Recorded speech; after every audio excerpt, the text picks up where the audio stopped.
My name is Catherine Zhang, and I'm very pleased to present our findings on our study on human driver situation awareness of autonomous driving under physical world attacks. So as we all know, AI and autonomous vehicles, or AVs, are vulnerable to all different types of attack. And one type is called the physical world attack, which is tampering with some kind of physical object on the road in order to cause an AI error. And in a level 3 automation system, whenever the AI fails, the human driver is required to take over. So in order to safely operate the vehicle, the human driver needs to be aware of these kinds of attacks as well as the AI vulnerabilities. So this awareness will stem from and will be reinforced by communication from the vehicle concerning risks on the road, AI behavior, AI decision-making, and so on. So existing work on these physical world attacks has mostly consisted of generating and detecting various instances of physical world attacks, and we used 2 of them in our study. The first is the manipulated stop sign, and the second is the dirty road patch. And what these studies have found is that humans are, in fact, capable of detecting these attack conditions and distinguishing them from non-attack conditions, even though AI cannot. But little research has been done on whether or not humans can detect these attacks specifically as being causes of AI errors. It's also been found that humans tend to trust the AI to function normally, even under attack conditions. So this over-trusting of the AI system can lead to increased risk when they neglect to consider the potential pitfalls of the AI. So it's critical that the vehicle be able to communicate these risks appropriately to the driver. But we don't really know what kind of information that drivers will need in order to increase their situation awareness under these kind of attack conditions. So that led us to asking our research questions, the first of which is, are human drivers able to detect these physical world attacks and to project or predict how they're able to affect AI's driving? And the second is, what information do they expect to get from the vehicle in order to make them more aware of these attack situations and to take over the vehicle safely if needed? So in order to answer our question, we ran a Qualtrics survey of 100 car owners recruited through Prolific. It consisted of 4 different phases. The first phase, where we asked them some preliminary questions about their knowledge and their attitudes on AI and AVs. The second one, we presented them with static images of the attack conditions and asked them to detect the attack and to project how driving performance would be affected in a driving scenario. In this phase, we had a 2x2x2 design. So we had 3 different factors that we wanted to compare. The first of which is the agent type. So who is driving the car? Is it the human or the AI? The second is the image type. Is the image showing a benign or non-attack scenario, or the adversarial or attack condition? And the third is the scenario type. So that's the 2 different attack types that we use in our study. So either the manipulated stop sign or the dirty road. So this is within subject manipulation.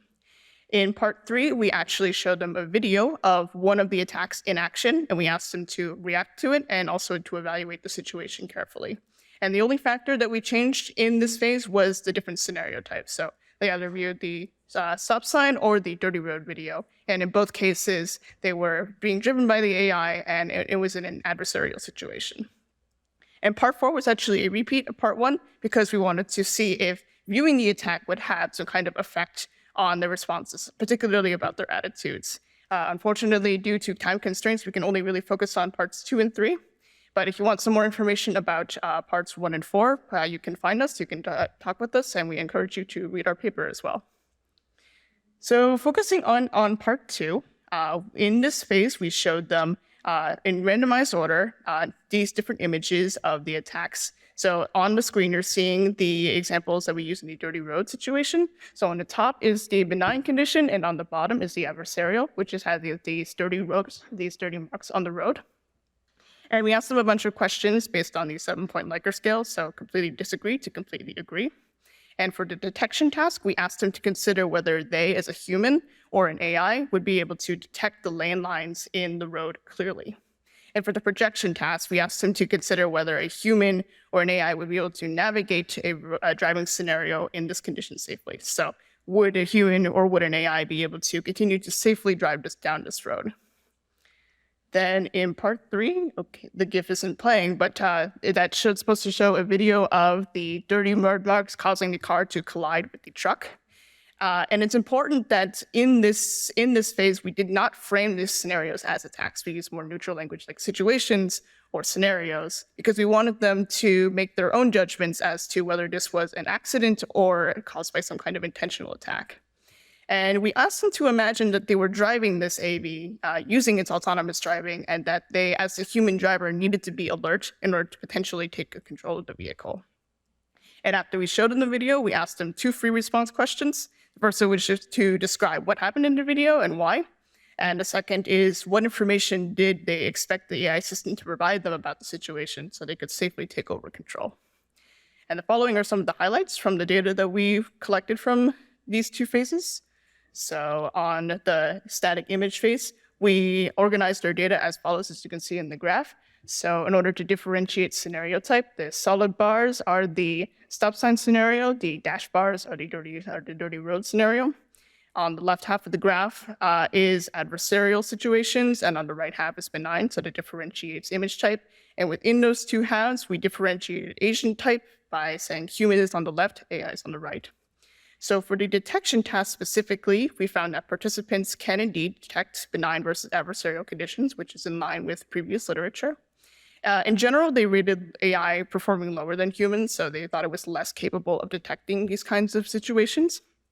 And through 3-way ANOVA analysis, we found that there is a significant 3-way interaction between agent type, image type, and scenario.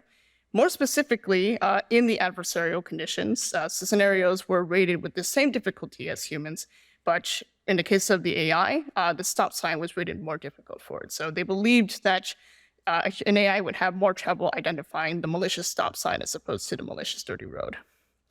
We think this might have been because that the studies about the malicious stop sign and about detecting the malicious stop sign have actually been out for a while, and it's possible that our participants might have been aware of that kind of study and this kind of attack. Moving to some of the results from the video phase, when we asked them what information did they want for the AI system to provide them so that they can safely take over control, we wanted to compare the results between the 2 different scenario types to see if there were any similarities or differences. And when we found that the most common responses, even between the 2 scenarios, is that they wanted some kind of alert, so some kind of audio chime, some kind of visual pop-up to let them know about something on the road. They also wanted some kind of explanation of the AI's decision-making, what decisions it's making, and why is it going to do that, as well as when it malfunctions, explanations of why it's malfunctioning. In the case of the more scenario-specific information in the dirty road, they wanted some request for the driver to take over, most likely because the AI has determined that it can't drive safely by itself. And in the stop sign scenario, a lot of people wanted some explicit mention of the stop sign, because they wanted the AI to point out, here's a stop sign on the road. Then that ties into wanting some kind of alert or some kind of explanation. And interestingly, in the stop sign scenario, we also had a lot of confused answers. A lot of people weren't really sure how to answer this question.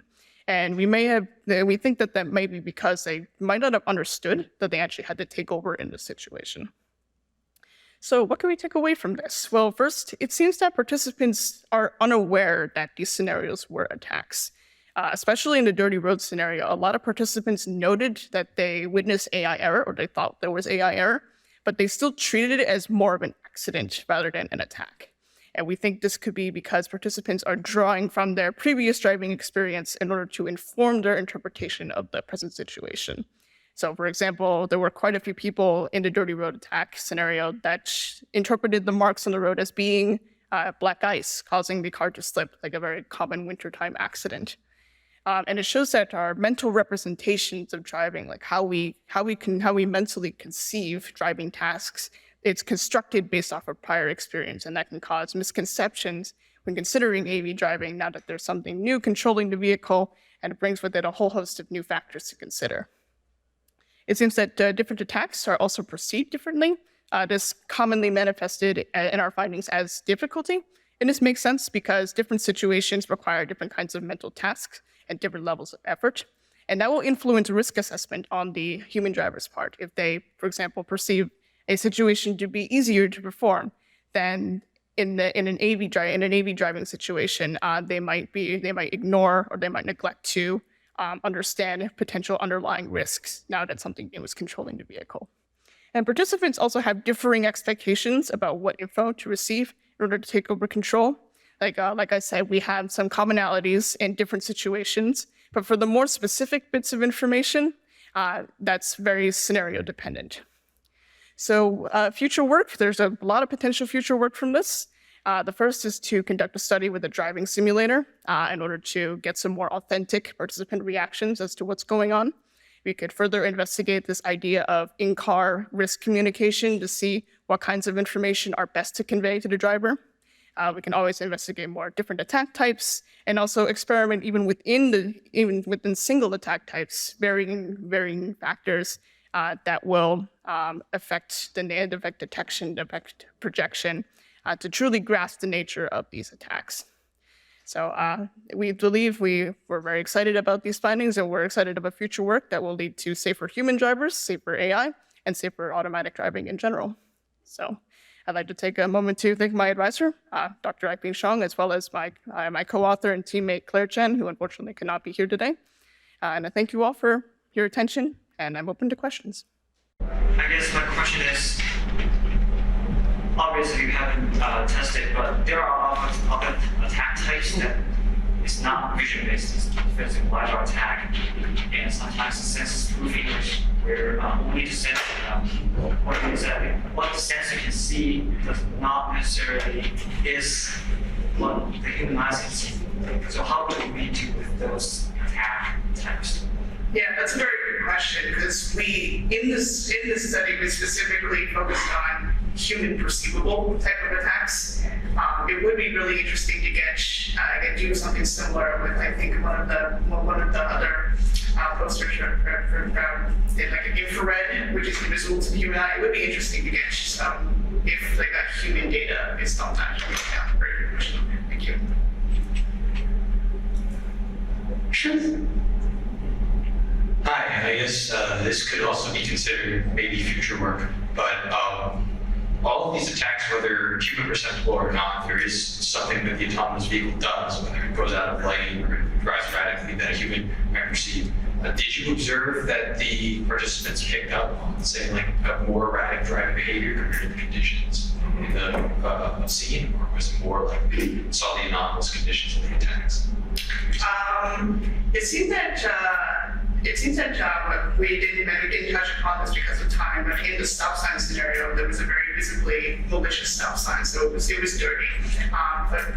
Because there wasn't a collision in that video, participants didn't really pick up on that. Out of like 57 people in the stop sign condition, only 3 people mentioned the malicious sign, whereas in the dirty road scenario, because of the explicit collision, people not only did they notice the weird marks on the road, regardless of how they interpreted it, they also noticed very obviously the malicious behavior. So it is the behavior does have an effect. Right.